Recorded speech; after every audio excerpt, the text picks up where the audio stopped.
तो संसद भवन के उद्घाटन को लेकर सियासत पल पल बदल रही है, क्योंकि पहले विवाद इस बात को लेकर था कि 28 मई को वीर सावरकर की जयंती है और ऐसे दिन पर संसद भवन का उद्घाटन कर भाजपा राजनीति कर रही है। लेकिन अब कांग्रेस समेत 19 दलों ने राष्ट्रपति वाले मुद्दे पर गोलबंदी तेज कर दी है। अब तक ये बात साफ हो चुकी है कि जब 28 मई को पीएम मोदी नए संसद भवन का उद्घाटन करेंगे तो कांग्रेस और सपा समेत करीब 20 दल इस मौके से खुद को दूर रखेंगे।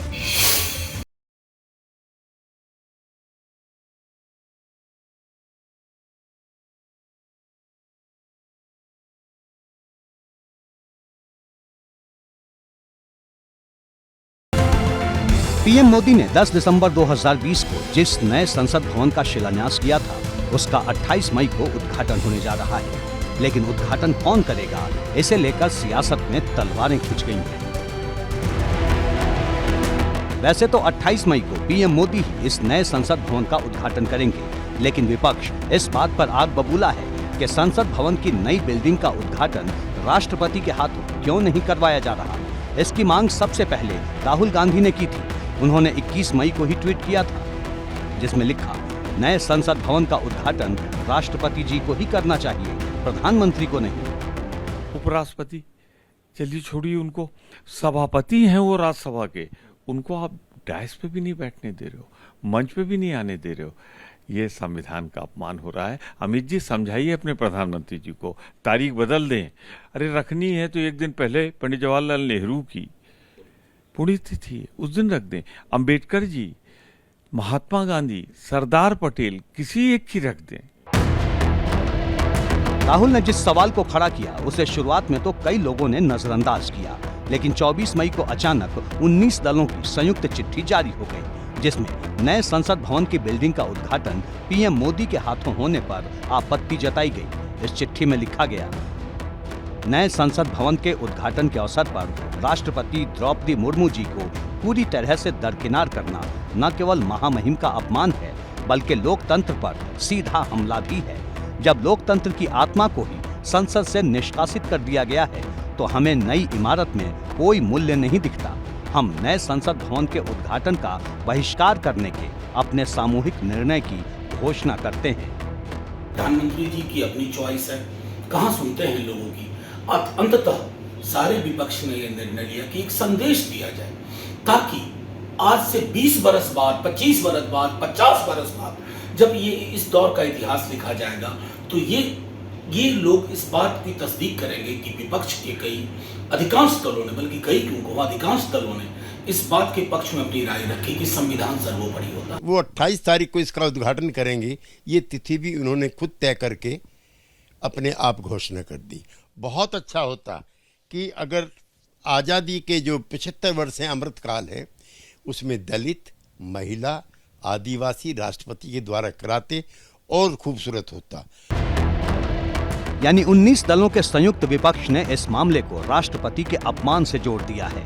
आरोप यहां तक लगा दिया गया कि संसद भवन के उद्घाटन के लिए राष्ट्रपति को बुलाया तक नहीं गया। कांग्रेस अध्यक्ष मल्लिकार्जुन खड़गे ने ट्वीट किया, पूर्व राष्ट्रपति रामनाथ कोविंद को नए संसद भवन के शिलान्यास के मौके पर आमंत्रित नहीं किया गया, न ही अब राष्ट्रपति मुर्मू को उद्घाटन के मौके पर आमंत्रित किया गया है। इस मामले को लेकर कांग्रेस पीएम मोदी के खिलाफ माहौल बनाने की तैयारी में जुटी है। कांग्रेस ये दिखाने की कोशिश कर रही है कि बड़े मौकों पर राष्ट्रपति को बुलाया भी नहीं जाता।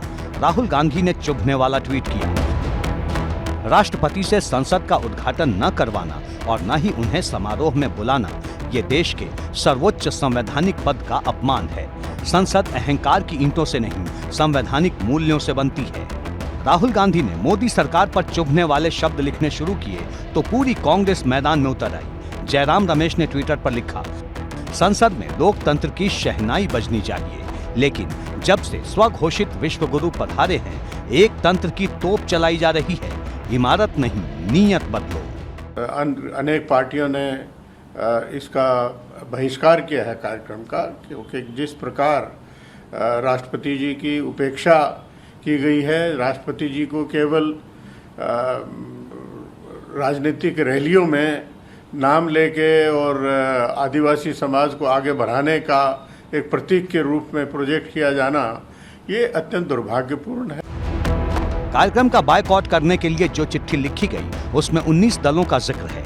ये चिट्ठी सामने आते ही असदुद्दीन ओवैसी भी एक्टिव हो गए और स्पीकर के हाथों संसद भवन के उद्घाटन की मांग कर दी। साथ में ये भी बताया कि विपक्षी दलों ने चिट्ठी जारी करने से पहले उनसे बात नहीं की।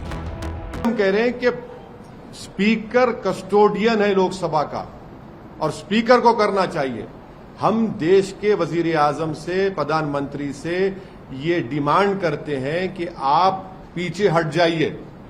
आपका तो नाम आ जाएगा फाउंडेशन स्टोन में। इनॉग्रेशन स्पीकर ओम बिरला साहब करने दीजिए।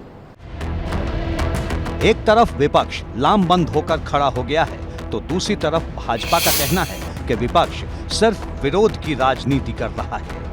यानी इससे अधिक लोकतांत्रिक व्यवस्थाओं का उपहास कह लीजिए या अवमानना कह लीजिए, वो क्या हो सकता है।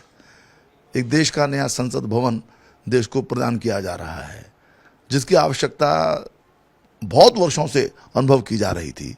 जब 28 मई को आदरणीय प्रधानमंत्री जी के द्वारा उसका उद्घाटन कराया जा रहा है, इस पर भी विपक्ष को परेशानी हो रही है और विपक्ष की जो परेशानी है वो सही नहीं है, गलत है। और मैं समझ रहा हूँ कि किस बात को लेकर के आप बहिष्कार विरोध करने का काम कर रहे हो। ये बात ठीक है कि ओवैसी की AIMIM को मिलाकर 20 दलों ने कार्यक्रम का बहिष्कार किया है, लेकिन दूसरी तरफ कई पार्टियां ऐसी भी हैं जो NDA का हिस्सा न होने के बावजूद मोदी सरकार के साथ हैं। जगन मोहन रेड्डी की पार्टी YSRCP और चंद्रबाबू नायडू की TDP इस कार्यक्रम में शिरकत करेंगी। अकाली दल और बीजू जनता दल के नेता भी इस समारोह का हिस्सा बनेंगे। नए संसद भवन के उद्घाटन को लेकर देश की सियासत फिर एक बार दो हिस्सों में बंट गई है। अब जब 28 मई को दोपहर 12 बजे PM मोदी नए संसद भवन का उद्घाटन करेंगे, तब तस्वीर क्या होती है इस पर सबकी नजरें होंगी। ABP गंगा के लिए दिल्ली से अविनाश तिवारी के साथ ब्यूरो रिपोर्ट।